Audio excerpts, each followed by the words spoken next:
En el camino vivió toda clase de aventuras, esta suerte de Indiana Jones criollo. Se hospedó en las precarias posadas de la época, se refrescaba con guarapo de papelón y por toda defensa llevaba un garrote al hombro, porque según relata, a pesar de que pasó sustos, todo el mundo respetaba a todo el mundo.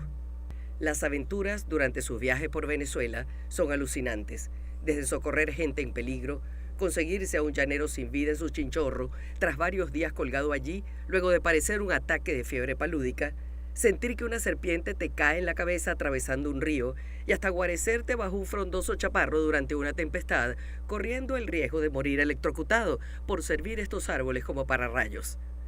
Supo lo que era arriar ganado en verano día tras día y padecer insolación por ello. Hasta se encontró una vez trozos de lo que parecía granito, que luego resultaron restos de aerolitos caídos en plena sabana. En medio de calores sofocantes, plaga, tigres que merodeaban asolando los hatos y riesgos de todo tipo. Los caimanes y babas. A veces no ingería sino pan, topochos, casabe y algo de café. En cada pueblo y en cada región dejó su estela. O sea, yo volví con él muchísimos años después de nieta a visitar las zonas todas de Oriente hasta Ciudad Bolívar y en cada pueblo se armaba el gran joropo cuando llegaba mi abuelo. Llegó el Cátire Reverón y aquello era una belleza porque mi abuelo había ayudado a cuanta persona encontró en el camino de su vida, lo ayudó. Mi gran papá tiene un cuento de su responsabilidad de trabajo, que es un cuento bellísimo, que para nosotros siempre ha sido algo bien, como vamos a decir, nos recordamos siempre de esa anécdota de mi gran papá. Entonces él, le mandaron, como estaba recién llegado, y él era casi como un office boy, era el que hacía todo tipo de encomiendas, le dan una carta que tenía que entregar en el puerto de La Guaira. El barco salía y tenía que entregar la carta. Entonces él, por distraerse, que le encantaba conversar, estaba oyendo todo un cuento, porque en aquella época no había pantallas, ni había iPad, ni había nada, y oyendo el cuento se distrae y pierde el tren. Al perder el tren y que ve que se pasa la hora, mi gran papá se le ocurre irse por lo que llaman el camino de los españoles, por la subida del Ávila hasta llegar hasta el puerto de La Guaira, y eso fue lo que hizo. Subió, bajó, llegó hasta el puerto de La Guaira, entregó su carta, regresó y a las 7:30 de la mañana en punto estaba otra vez en su trabajo. Entonces eso, o sea, el jefe que estaba ahí, que sabía lo que le habían contado, que había hecho mi gran papá, bueno, le echó un bollo y le regañó, pero a la vez lo felicitó y lo mandó para su casa a descansar. Le fascinaba unir a la familia. Y había una pareja de apellido Geni, que no tuvo hijos, tenía una gran extensión de tierra en Macuto. Y le dejó de herencia a mi tío Carlos Enrique una extensión también enorme, una extensión para los curas y una extensión para él. Y él lo que hizo fue que mi papá, por cierto, Francisco Escagnone, que lo admiraba mucho, participó en eso de sembrar toda esa extensión de tierra con todos los árboles frutales que tú te puedes imaginar. No hay uno que no había ahí. Y como él era pasión con los mangos, tú no te imaginas el sembradío de mangos que había ahí. El trabajo funcionó y poco a poco tuvo sus atos en el llano. Se llegaba a ellos por carretera a través del estero de Camaguán o cruzando los ríos en chalanas. Esos lugares fueron escenario de muchos ratos gratos y hermosos en familia, donde Reverón enseñaba a los nietos cada detalle de las frutas tropicales y los formó en el aprecio, admiración y respeto por la naturaleza. Compartía sus anécdotas y les daba ejemplo en la consideración por las personas que con él trabajaban, muchos de los cuales lo acompañaron hasta el final de sus días. Tuvo también ocasión de llevarlos a viajar y mostrarles el mundo. Lo conocí bastante.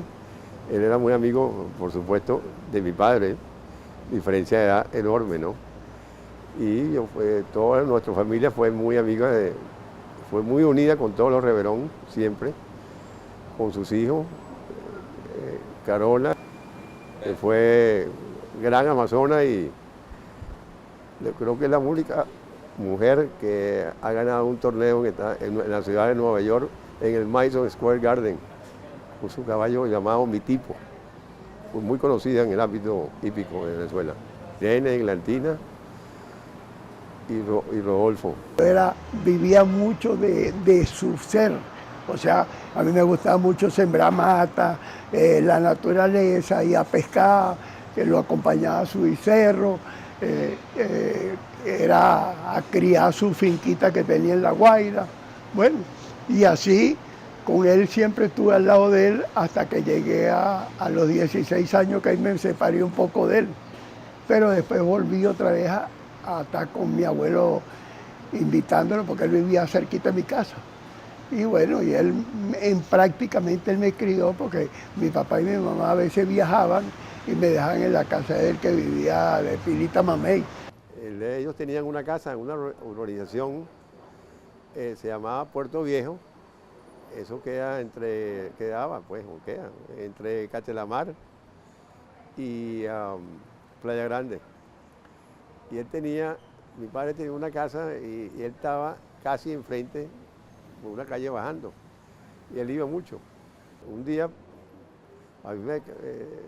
mi papá me llevó a su casa, cruzó la calle, pues. Y nos fuimos, ¿qué año? No sé, yo tendría 7 años, 6 años. Para mí fue una novedad montarme en un jeep de la Segunda Guerra Mundial, íbamos descapotable y manejando el señor Reverón, papá al lado y Pedro Vallenilla, León y yo, un primo hermano mío y yo atrás. Y hoy en día me doy cuenta de dónde fuimos, a Arrecifes, una carretera de tierra. Él manejando para mí era todo una cosa como si fuera descubriendo América. Como él mismo confesó, pasó en su vida muchas amarguras y no pocas decepciones, pero agradecía a Dios por su carácter, que se ha impuesto a todo y me ha hecho muy feliz. Él, que trabajaba con los Blom y eran alemanes y estaban en la lista negra y pasando muchísimas dificultades, lo llama el presidente Medina, era su amigo personal, y lo llama y le dice: Reverón, los alemanes van a perder la guerra y tú te las vas a ver muy mal porque tú estás trabajando con una firma alemana. Deja esa firma que yo te ofrezco un cargo de ministro o en el Banco Central, porque tú me vas a ser muy útil. Y el papá le dijo: no me siento competente, presidente Medina, lo quiero y lo aprecio muchísimo y este ofrecimiento es algo maravilloso, pero yo con ese barco me hice y con ese barco me hundo. O sea, una fidelidad. Él lo destacaba en esas cualidades, la honestidad. En la Segunda Guerra Mundial hubo que votar a muchos alemanes, inclusive había uno que era bastante judío, que había huido de Alemania, de los nazis, y se empleó aquí en la compañía y hubo que votarlo porque era alemán. La injusticia de la vida, ¿no? Entonces, bueno, la compañía sufrió bastante, se redujo mucho. Y el señor Reverón fue uno de los 4 socios que salvó la compañía a través de la guerra, hasta finales de la guerra, y después empezó de nuevo, como se ve sobre el Blom y compañía, en el año 45. Y quedó realmente ya mayor como director de la holding y se convirtió en uno de los íconos de nuestra organización. Su capacidad de trabajo, tenacidad y su buena fama de hombre correcto lo precedían. En más de una ocasión lo demostró transportando valores que llegaron intactos a su destino. Llanero Viejo, decía, es honrado, aunque de natural desconfiado, pero siempre hospitalario.